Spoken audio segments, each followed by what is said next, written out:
From Crete he sailed to Asia, with design, as is said, to examine the difference betwixt the manners and rules of the life of the Cretans, which were very sober and temperate, and those of the Ionians, a people of sumptuous and delicate habits, and so to form a judgment, just as physicians do by comparing healthy and diseased bodies. Here he had the first sight of Homer's works, and having observed that the few loose expressions and actions of ill example which are to be found in his poems were much outweighed by serious lessons of state and rules of morality, he set himself eagerly to transcribe and digest them into order, as thinking they would be of good use in his own country. The Egyptians say that he took a voyage into Egypt, and that, being much taken with their way of separating the soldiery from the rest of the nation, he transferred it from them to Sparta,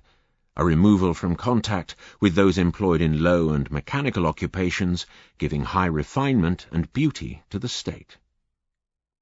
Lycurgus was much missed at Sparta, and often sent for kings indeed we have, they said, who wear the marks and assume the titles of royalty, but as for the qualities of their minds, they have nothing by which they are to be distinguished from their subjects, adding that in him alone was the true foundation of sovereignty to be seen, a nature made to rule, and a genius to gain obedience. Things being in this posture at his return, he applied himself, without loss of time, to a thorough reformation, and resolved to change the whole face of the Commonwealth. He set himself to bring over to his side the leading men of Sparta, exhorting them to give him a helping hand in his great undertaking. He broke it first to his particular friends, and then by degrees gained others, and animated them all to put his design in execution.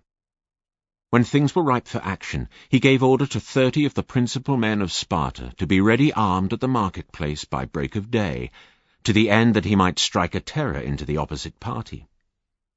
The name of him whom Lycurgus most confided in, and who was of most use to him, both in making his laws and putting them into execution, was Arthemiadas.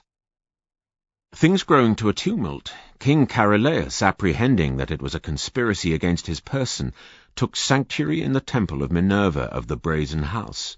but being soon after undeceived, he quitted his refuge, and himself also entered into the confederacy with them. Of so gentle and flexible a disposition he was.